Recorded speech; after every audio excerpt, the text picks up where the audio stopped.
Lucky స్పిరిచువల్స్కు స్వాగతమండి. ఇది మీ భక్తి ఆధ్యాత్మిక ఛానల్. సరే, ఈరోజు మనం వేద జ్యోతిష్శాస్త్రంలో ఒక చాలా ఆసక్తికరమైన నక్షత్రం గురించి మాట్లాడుకుందాం. అదే మృగశిర నక్షత్రం. దీన్ని పరిశోధకుడి ఆత్మ అని ఎందుకంటారో తెలుసా? ఎందుకంటే ఈ నక్షత్రంలో పుట్టిన వాళ్లకి సహజంగానే జ్ఞానం కోసం వెతకాలనే తపన ఉంటుంది. మరి వాళ్ల ప్రయాణం ఎలా సాగుతుందో పదండి చూద్దాం.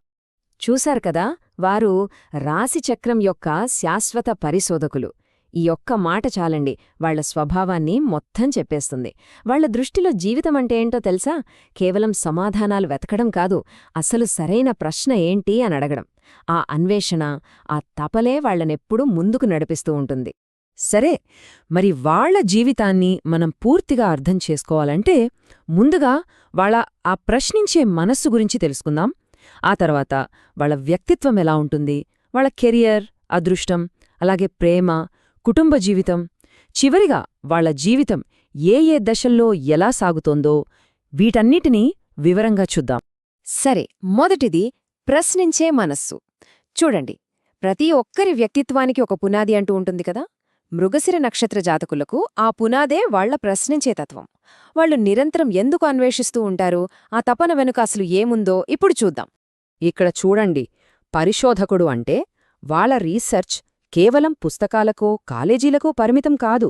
వాళ్లకి సహజంగానే ఆధ్యాత్మికత అంటే స్పిరిచువాలిటీ, అలాగే సైకాలజీ లాంటి లోతైన సబ్జెక్ట్స్ మీద చాలా ఆసక్తి ఉంటుంది. చెప్పాలంటే వాళ్లకి జీవితమే ఒక పెద్ద ల్యాబ్ అనమాట. ఎదురయ్యే ప్రతి అనుభవం వాళ్లకొక పాఠం నేర్పుతోంది. అయితే ఇంత తెలివితేటలు ఉన్నా వాళ్లలో గర్వం అనేది కనిపించదు. అదే వాళ్లలోని గొప్పతనం.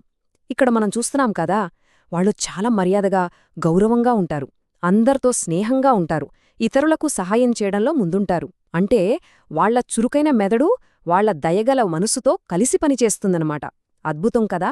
ఓకే, మరి ఇంతలా ప్రశ్నించే మనస్తత్వం ఉన్నప్పుడు అది వాళ్ల పర్సనాలిటీని ఎలా మలుస్తుంది? వాళ్ల బలాలేంటి, వాళ్లు ఎదుర్కొనే సవాళ్లేంటి? ఇప్పుడు చూద్దాం. చాలామంది వీళ్లను చూసి ఒక అపోహ పడుతూ ఉంటారు. పైకి చూడ్డానికి చాలా సున్నితంగా, పిరికివాళ్లలాగా కనిపిస్తారు. కాని అది నిజం కాదు. అది కేవలం పైకి కనిపించే తీరు మాత్రమే. లోపల చూస్తే వాళ్ల నమ్మకాల విషయంలో చాలా బలంగా, స్థిరంగా ఉంటారు. వాళ్లకంటూ కొన్ని సూత్రాలుంటాయి, వాటిని ఖచ్చితంగా పాటిస్తారు. ఆ మృదుత్వం వెనుక ఒక ఉక్కు సంకల్పం దాగి ఉంటుందన్నమాట. ఇక వాళ్ల మేధస్సు గురించి చెప్పాలంటే అది ఒకవైపు మాత్రమే కాదు, చాలా వైవిధ్యంగా ఉంటుంది. ఒక పక్క కవిత్వం, సంగీతం లాంటి కళల్లో రాణిస్తారు. మరోపక్క ఎంత క్లిష్టమైన విషయాన్నైనా సరే లోతుగా, తర్కంతో విశ్లేషించగలరు. చూసారా, ఈ క్రియేటివిటీ, లాజిక్, ఈ రెండింటి అరుదైన కలయికే వాళ్లని సహజమైన నాయకులుగా నిలబెడుతుంది. అయితే ఇక్కడే ఒక చిన్న హెచ్చరిక ఉంది. వాళ్లలో ఉన్న ఒకే ఒక బలహీనత ఏంటంటే అందరినీ గుడ్డిగా నమ్మేయడం. అవును, వాళ్లు ఇతరులను చాలా తేలికగా నమ్మేస్తారు. దీనివల్ల కొన్నిసార్లు మోసపోయే ప్రమాదం కూడా ఉంటుంది. అందుకే స్నేహితులు, బంధువులు, భాగస్వాముల విషయంలో ఎవర్ని నమ్మాలి అనేదానిపై కొంచెం జాగ్రత్తగా ఉండటం చాలా అవసరం.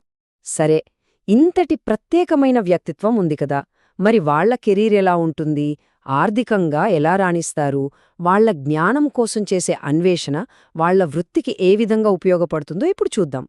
వాళ్ల టాలెంట్ ఎంత వైవిధ్యంగా ఉంటుందో అది వాళ్ల కెరియర్లో మనకు స్పష్టంగా కనిపిస్తోంది. చూడండి, ఒకవైపు సింగర్, మ్యూజిషియన్, ఆర్టిస్ట్ లాంటి క్రియేటివ్ ఫీల్డ్స్, మరోవైపు సివిల్, మెకానికల్ ఇంజనీర్, సైంటిస్ట్ లాంటి టెక్నికల్ ఫీల్డ్స్. ఎక్కడైనా సరే వీళ్లు రాణించగలరు.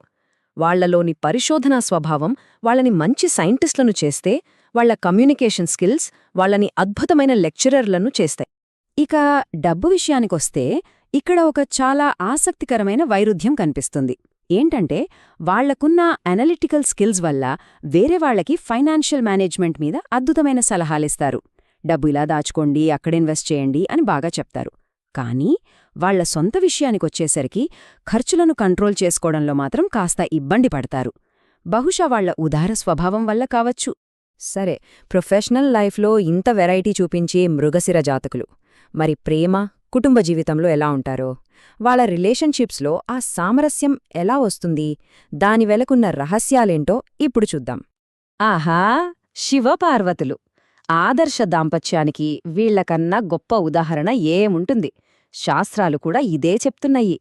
ఈ పోలిక ద్వారా చెప్పేదేంటంటే, భార్యాభర్తలు ఒకరిలో ఉన్న లోపాలను పెద్దవి చేసి చూడకుండా ఒకరినొకడు అర్థం చేసుకుని ఒకరి బలాలను మరొకరు ప్రోత్సహించుకుంటే వాళ్ల బంధం కూడా శివపార్వతుల బంధంలాగే అద్భుతంగా ఉంటుంది. అయితే వాళ్ల బంధానికి అడ్డంకిగా మారేవి రెండు విషయాలు. ఒకటి వాళ్ల మొండితనం, రెండు అనుమానించే స్వభావం. అందుకే వాళ్ల ఫ్యామిలీ లైఫ్ సంతోషంగా ఉండాలంటే ఈ 3 విషయాలు చాలా ముఖ్యం.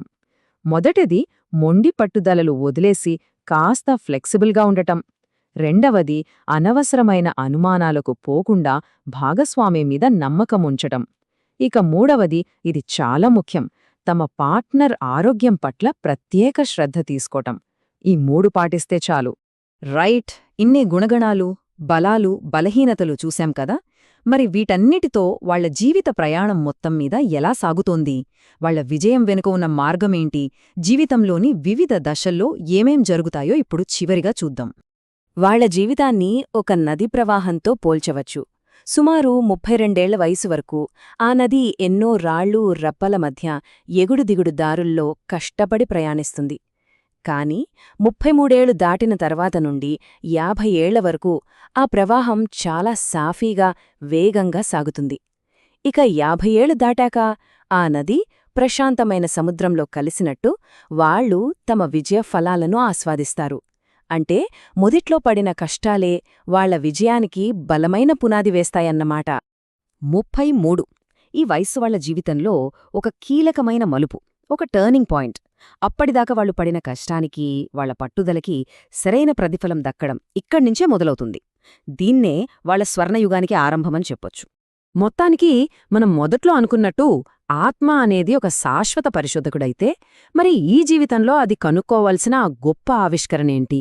ఆ గొప్ప సత్యమేంటి? ఇది మృగశిర నక్షత్ర జాతకుల జీవిత ప్రయాణం మనందరి ముందు ఉంచే ఒక చాలా లోతైన ప్రశ్న. మరి మృగశిర నక్షత్రంపై మేమందించిన ఈ విశ్లేషణ మీకు నచ్చిందని ఆశిస్తున్నాము. ఇలాంటి మరిన్ని ఆసక్తికరమైన విషయాలు తెలుసుకోవాలంటే తప్పకుండా మా లక్కీ స్పిరిచువల్స్ ఛానల్ని లైక్ చేయండి, మీ స్నేహితులతో షేర్ చేయండి. మరిన్ని అప్డేట్స్ కోసం సబ్స్క్రైబ్ చేసుకోవడం